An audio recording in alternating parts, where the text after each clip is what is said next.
Buenos días, queridos estudiantes.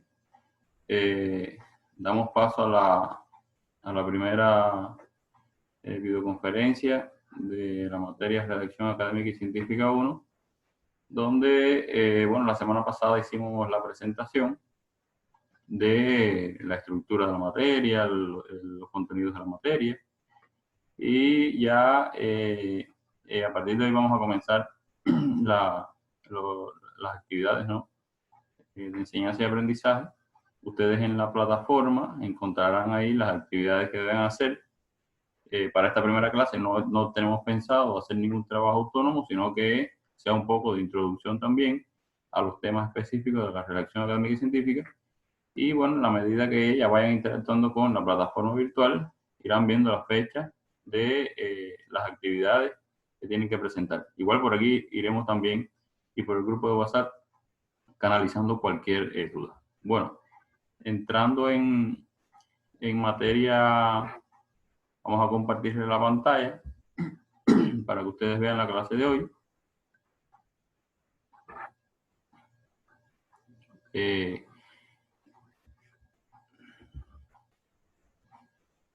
Vamos a abrir la pantalla para que se vea mejor. Bien, la materia Redacción Académica y Científica 1 tiene un primer tema dentro de la unidad 1 que se titula Introducción a la Redacción Científica y Académica, y el tema que trataremos hoy dentro de esa unidad sería el tema número 1, que sería lenguaje científico y lenguaje cotidiano. Estaríamos viendo estos elementos para ir aclarando y diferenciando los aspectos que lo conforman. La primera pregunta que tendríamos que hacernos sería ¿qué es el lenguaje? Pues tenemos una palabra que se repite aquí entre lenguaje científico y lenguaje cotidiano. Vamos a ver, ustedes en otras materias quizás han trabajado el tema del lenguaje, pero aquí vamos a ver específicamente el lenguaje científico. Bueno, una definición rápida sobre el lenguaje plantea que el lenguaje se configura como aquella forma que tienen los seres humanos para comunicarse. Se trata de un conjunto de signos, tanto orales como escritos, que a través de su significado y su relación permiten la expresión y la comunicación humana. Como ven en el concepto, hay dos conceptos señalados, ¿no? Dos términos señalados. El primero es signo y el segundo comunicación. Son los dos aspectos más significativos que tiene el tema de la definición del lenguaje, ¿no? Y estaríamos viendo estos dos aspectos. Ya. Mira, llevo una hora.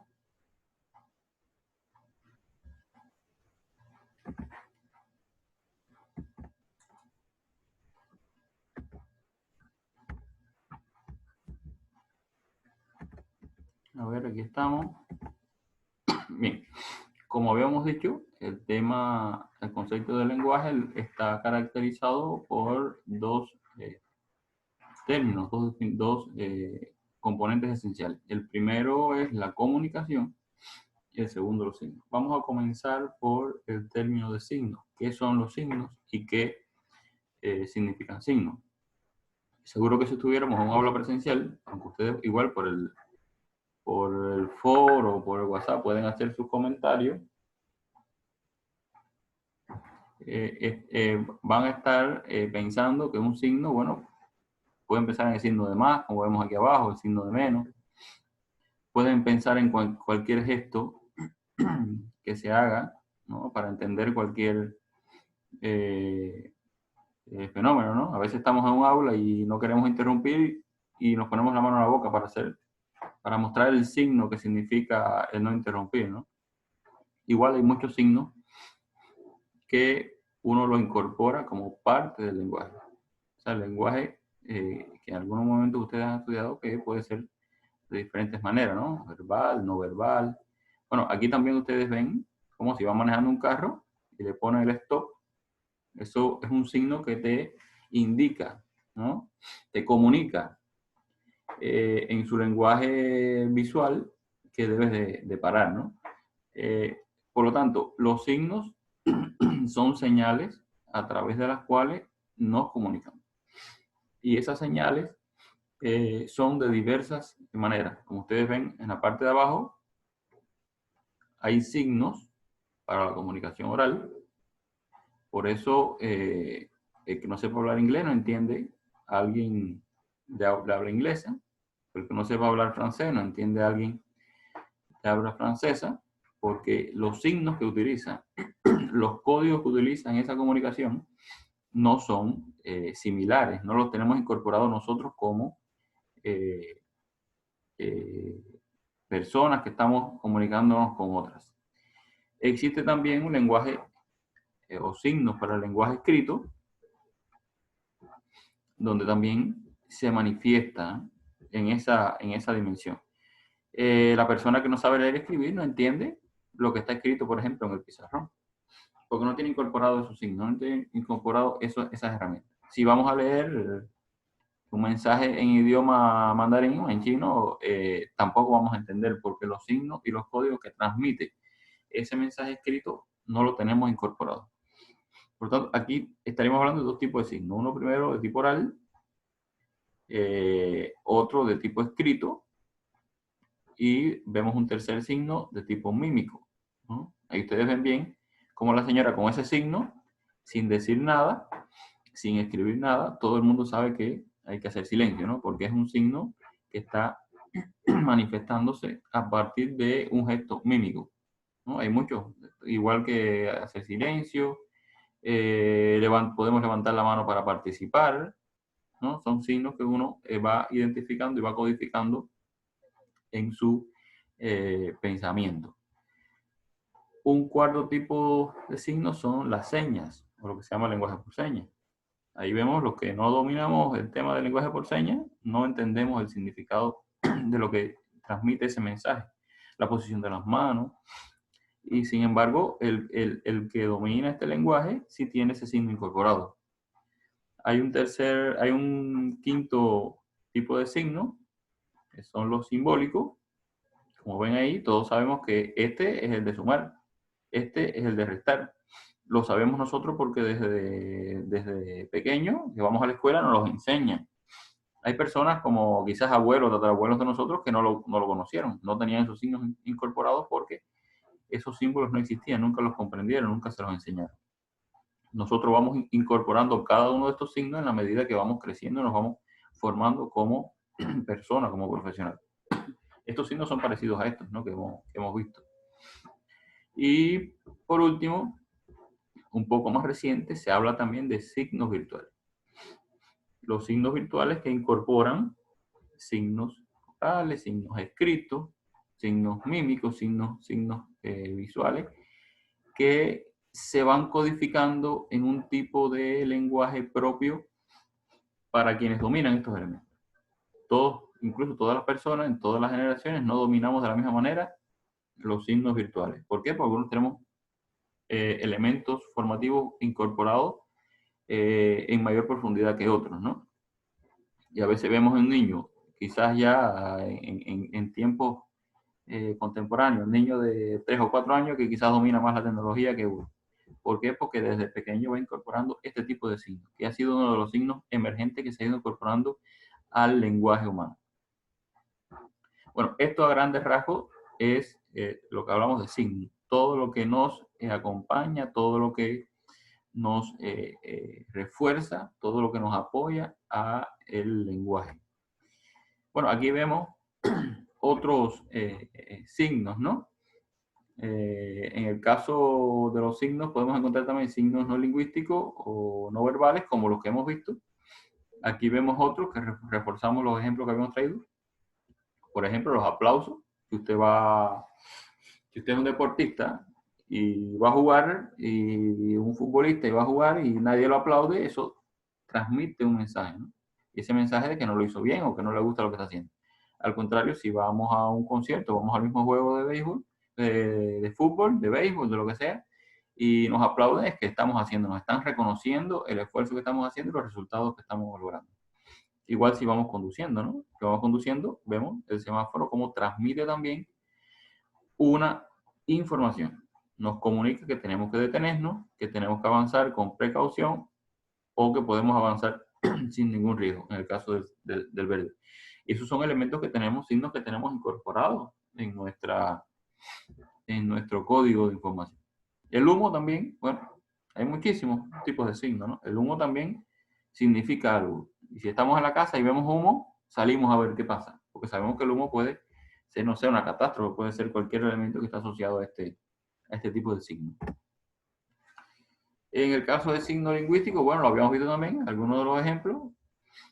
Miren cuántos códigos, cuántas letras, cuántas entonaciones hay en cada lenguaje que tenemos que incorporar como signo para poder dominarlo. Por eso es que no dominamos todos los lenguajes, porque no tenemos esos signos, esos elementos incorporados.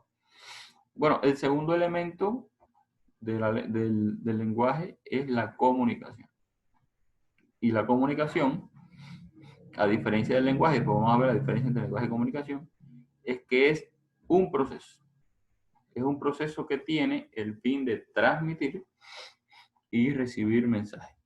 Por lo tanto, todos los otros elementos estarían incorporados dentro de este proceso de la comunicación. Y la comunicación tiene otro elemento importante y es que es mediada a través de los signos. Como ven ahí, es un proceso bidireccional. O sea, la comunicación está mediada por los signos y esta se nutre a la vez de la cantidad y el número y la variedad de signos que tengamos incorporados para poder tener mejor comunicación. Si tenemos una gran cantidad de signos, ¿no?, de lenguaje, en diferentes tipos de lenguaje, por lo tanto vamos a tener una mejor comunicación porque tenemos esta cantidad de signos en número mayor, en calidad, en adquisición cognitiva, que nos permite una mejor comunicación. Igual pasa ese proceso de comunicación en cualquier tipo de signo. Si tenemos un lenguaje, o sea, un signo escrito con falta de ortografía, eso significa que nuestra comunicación va a tener también dificultades, porque lo que estamos comunicando está con dificultades. Entonces, vamos a ver la comunicación, qué implica la comunicación dentro del tema del lenguaje que estamos analizando. Bueno, aquí este concepto dice que la comunicación es el proceso mediante el cual se transmite información de una entidad a otra. Tradicionalmente, la comunicación se ha definido como el intercambio de sentimientos, opiniones o cualquier otro tipo de información mediante el habla, la escritura u otro tipo de señal. Aquí, como ven, la comunicación tiene que tener, para que se dé, dos elementos fundamentales. Primero, quien comunica, el emisor, quien transmite ese mensaje, y segundo, quien recepta ese mensaje, quien aprende ese mensaje, quien escucha ese mensaje. En cualquiera de sus variantes, ¿no? Si estamos en un semáforo como un signo de la comunicación, el semáforo está puesto. Si no hay carro, no funciona el semáforo. Si no hay personas que conduzcan ese carro, no funciona el semáforo. Ahora en el aislamiento del COVID, si las carreteras están cerradas, los semáforos pueden estar apagados porque nadie los va a utilizar.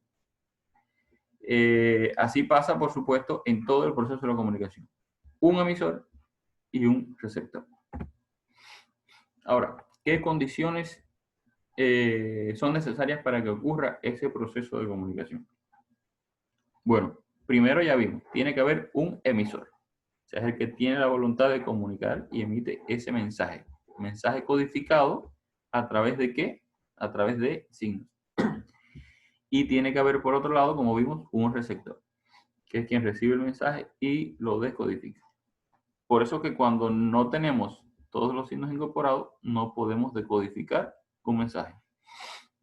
Pasa en el lenguaje, como en los idiomas, como hemos visto, pero también pasa, por ejemplo, en los lenguajes antiguos, ¿no? Los famosos jeroglíficos.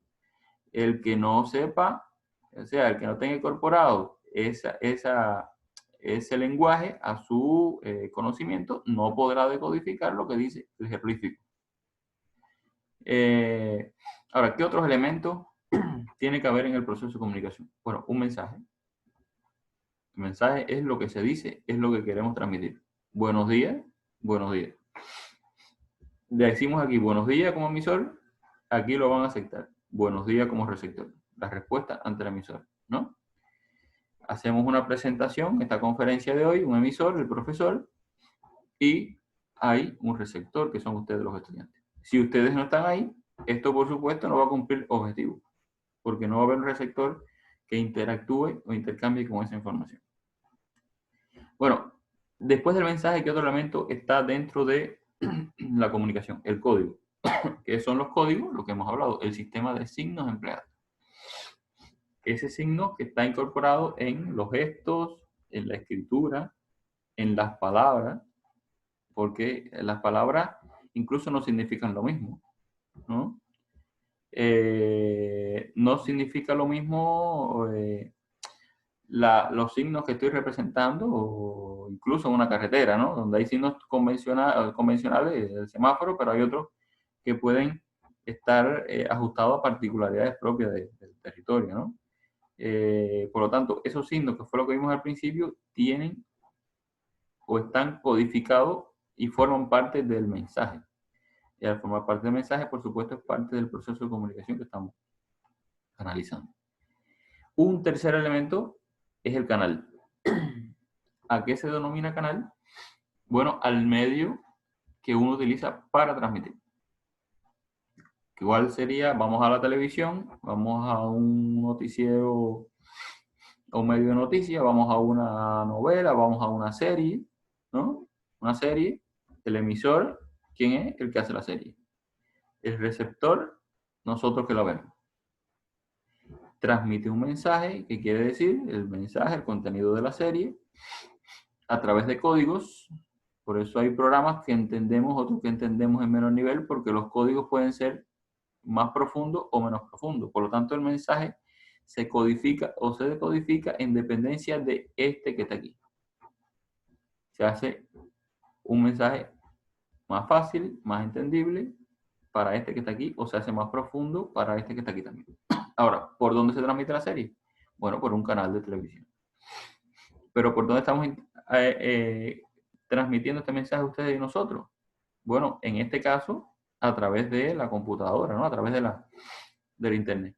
Pero si estuviésemos presencialmente en el aula, el canal de comunicación fuera la voz del profesor.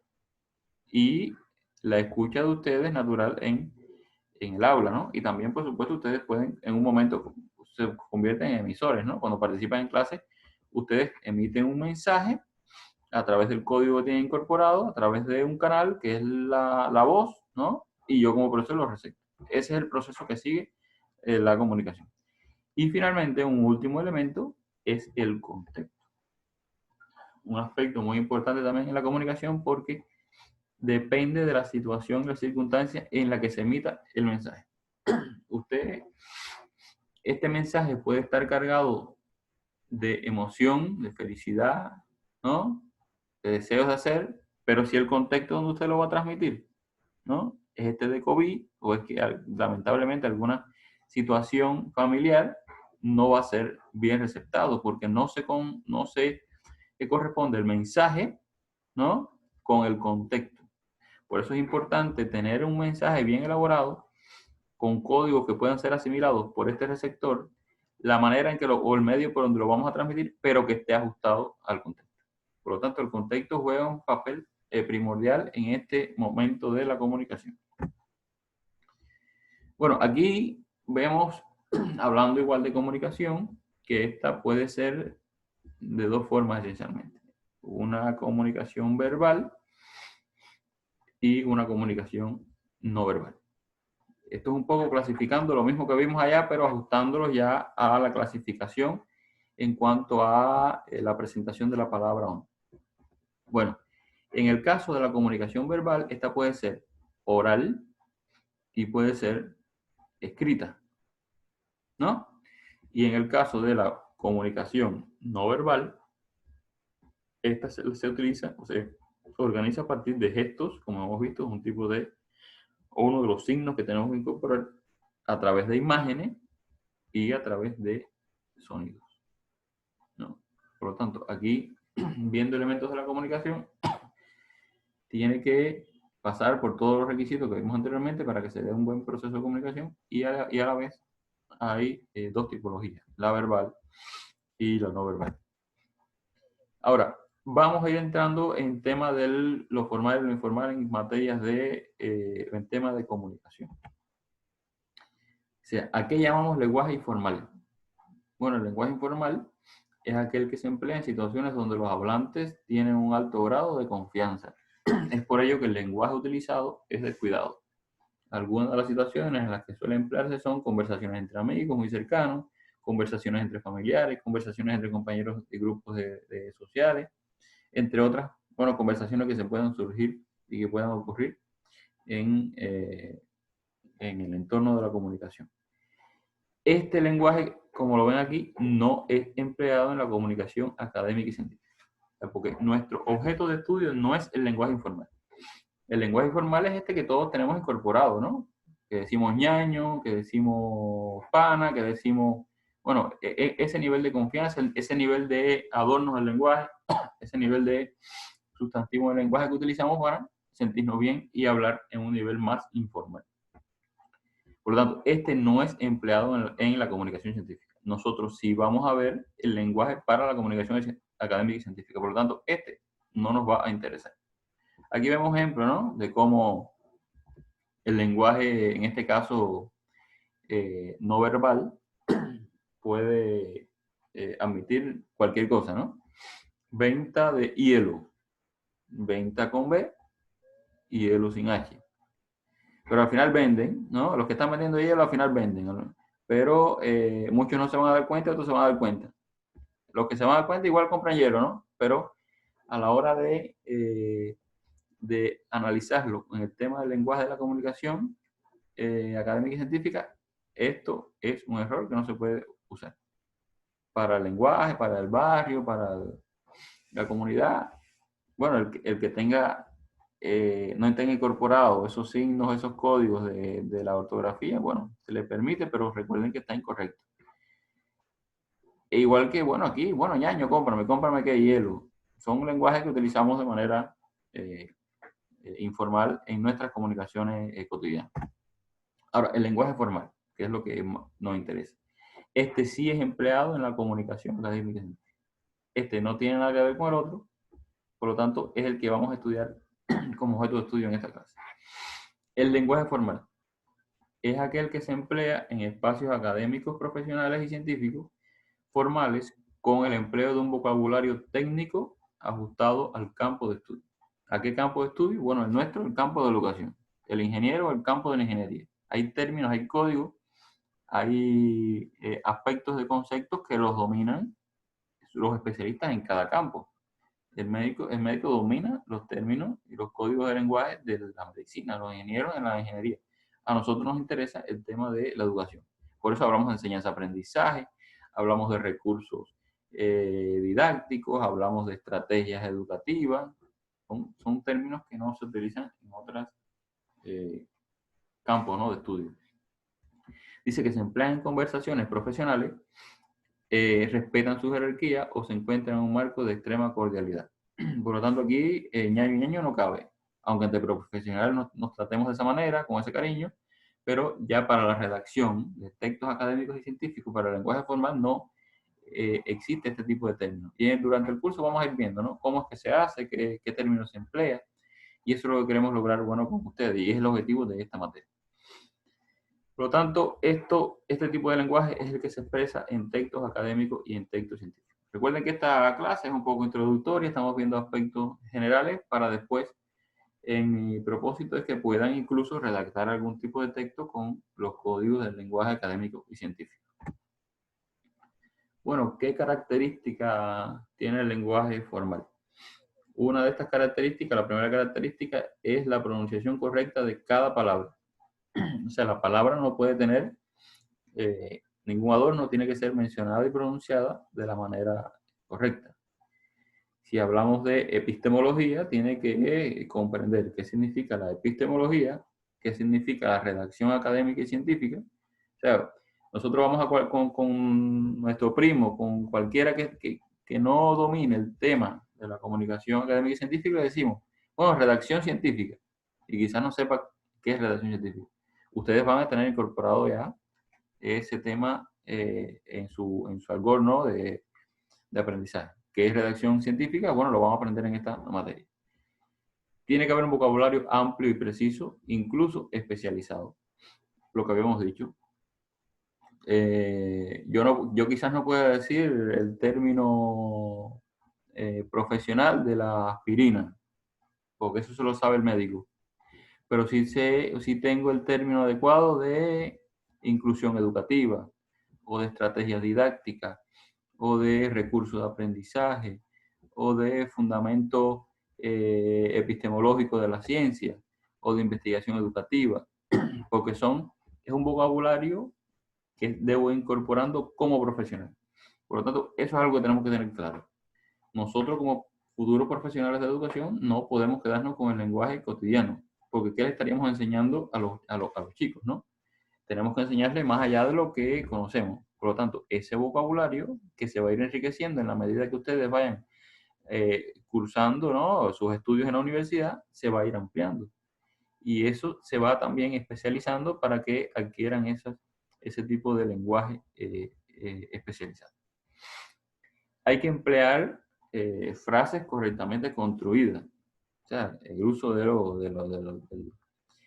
verbos, el uso de los adjetivos, el uso de las comas, el uso de todos los elementos que conforman una oración, que conforman un párrafo, deben de estar correctamente construidos y elaborados en frases, ¿no? Frases que describen algo. Si vamos a hablar de la educación, bueno, frases que estén ajustadas a la educación, ¿no? No podemos decir la educación es buena porque me aporta muchas cosas para la vida, ¿no? Ahí no estaríamos diciendo nada, ¿no? Tendríamos que estar describiendo qué son las cosas que nos aportan. Bueno, la educación es buena porque me prepara como profesional, me incorpora un vocabulario amplio y preciso, ¿no?, sobre la materia, sobre la especialidad que estoy cursando, porque me hace mejor persona, me ayuda a la formación de valores. O sea, tendríamos que estar buscando una frase completa y correcta que nos permita describir un fenómeno. Y eso es a lo que se refiere esta tercera característica. Como cuarta característica, ausencia de vulgaridades, muletillas o modismos, ¿no?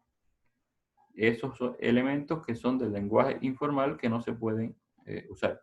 Las muletillas a veces nos escuchan a nosotros, como a mí mismo, pero eso no, eso se tiene que ir eliminando de los elementos de la comunicación. Ausencia de repeticiones, o sea, todos estos son aspectos que caracterizan el lenguaje formal que ustedes tienen que ir incorporando, ¿no? Evitar repeticiones, eso es claro que se adquiere con la práctica y nosotros vamos a tratar de practicar lo más posible en esta materia para que puedan incorporando estos elementos. Frases largas y completas se deben usar, se debe utilizar un discurso fluido, por supuesto, cuando hay un vocabulario amplio, preciso, especializado, te va a ayudar a que el discurso sea fluido, ¿no? Ese discurso fluido convence al lector que está viendo ese mensaje o al escucha que está recibiendo esa información. Ausencia de redundancia, lo vamos a ver ejemplos incluso prácticos que vamos a compartir en la pantalla en las clases correspondientes y quizás también trabajo autónomo que ustedes van a hacer para que vean cómo eliminar la redundancia. Vamos a ver cómo un texto se llena de redundancia a veces cuando la práctica de la redacción no es muy adecuada.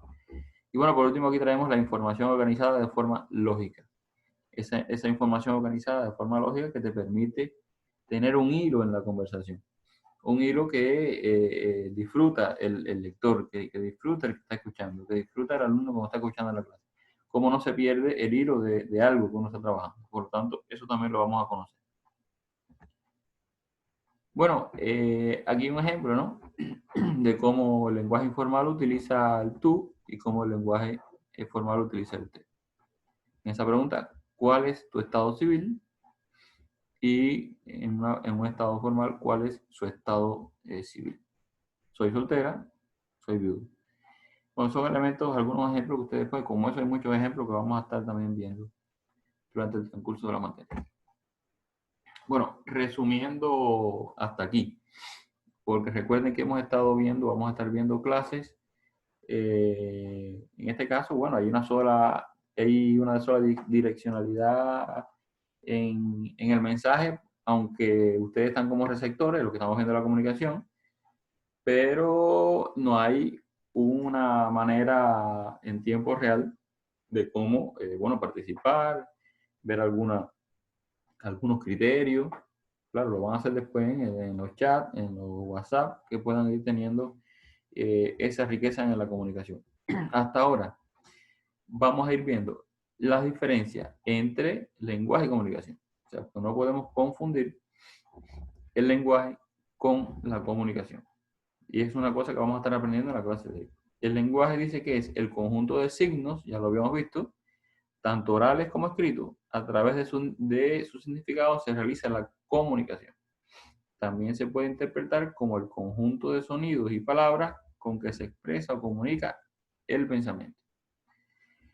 Por lo tanto, esto es un elemento, ¿no? El lenguaje que no requiere de alguien que lo reciba, porque no es un proceso, disculpen, de comunicación. Es algo que yo estoy hablando, yo puedo estar hablando solo aquí y tengo incorporado mi lenguaje. Ustedes pueden estar hablando del lado allá de lo que está diciendo el profesor y están transmitiendo su lenguaje, ¿no? Alguien puede, yo estoy grabando aquí, alguien me puede venir a interrumpir, yo le hago la seña, el dedo en la boca, como que se calle la boca, ¿no? Y estoy manifestando mi lenguaje, estoy desarrollando mi lenguaje. Ahora, a diferencia de la comunicación, es un proceso que tiene el fin de transmitir y recibir mensajes, ya sea de opinión sentimental, de noticia, es decir, cualquier tipo de información, mediante el habla, el escrito o algún otro tipo de señas o signos. Por lo tanto, la comunicación es un proceso que sí tiene que haber un emisor y un receptor, como habíamos visto. Para que ocurra la comunicación, más allá del lenguaje, tiene que haber alguien que me escuche, alguien que interactúe conmigo, yo hablando, o con ustedes, ¿no? Y ustedes van a su casa ahora y van no sé, a pedirle dinero a sus padres, usted en el lenguaje, si estuviera hablando de lenguaje, usted mismo se lo pide, entrenando. Bueno, le voy a pedir $5 a mi papá, le voy a pedir $5 a mi papá, y usted está ejercitando el lenguaje de lo que va a hacer. Hasta que no aparezca su papá, no se produce el fenómeno de la comunicación. Él le va a decir sí o no, después que usted transmita su mensaje. Por lo tanto, este es el elemento más significativo de la comunicación. La comunicación, por supuesto, que tiene aspectos incorporados muy importantes. Por ejemplo, lo sentimental, ya lo vimos lo del contexto, pero también la manera que uno transmita la información, la manera que uno gesticule en una comunicación de algo puede, por supuesto, tener más resultados comunicativos, ¿no? Por eso es que, no sé, los comerciales en la televisión promocionando un producto tratan de buscar que sea lo más atractivo posible, ¿no? Que sea lo más nítido posible, que tenga la mayor cantidad de información, porque tiene que motivar a las personas. Tiene que hacer sentir a las personas la necesidad de comprar ese producto, ¿no? O cuando usted va, no sé, a conquistar a una novia, a los varones y la chica novio, ¿no? Tiene que tratar de buscar esa empatía, ¿no? Porque más que la comunicación, no le puede decir yo quiero ser su pareja, ¿no? Tiene que buscar un mensaje, ¿no? Que provoque sentimientos y deseos de que la respuesta sea positiva, ¿no? Igual en un negocio, igual en lo que usted vaya a hacer. El elemento sentimental, el elemento motivacional, es un aspecto importante en la comunicación. Bien, hasta aquí la presentación que les traía para el día de hoy. Siempre vamos para poner la cámara, siempre trataremos de buscar. Recuerden que ustedes van a tener la posibilidad a través de los WhatsApp y a través de los grupos de dejarnos los comentarios. Profe, así nos parece bien, así no nos parece bien.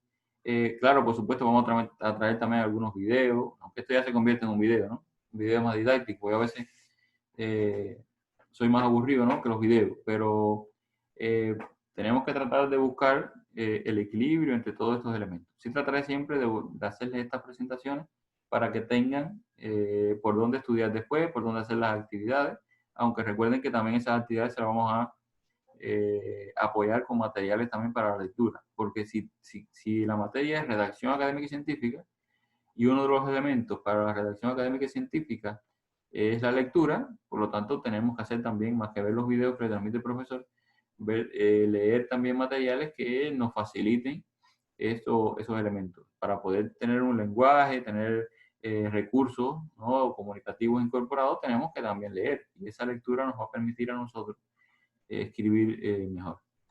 Bueno, esta es la primera parte, es la primera clase, una clase, como ven, también un poco más sencilla, con elementos básicos de la comunicación que ustedes, por supuesto, van a leer, van a analizar, van a estudiar para que puedan, bueno, concluir felizmente y adquirir los aprendizajes que ustedes quieren.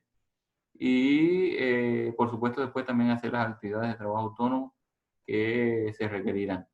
Recuerden que hay flexibilidad para que ustedes puedan ver la conferencia, para que puedan hacer las actividades, pero sí tienen que cumplir, por supuesto, con las actividades que están orientadas. Siempre con el apoyo nuestro, y estaremos siempre acá para que puedan hacer sus preguntas y nosotros responderlas de la manera más adecuada posible.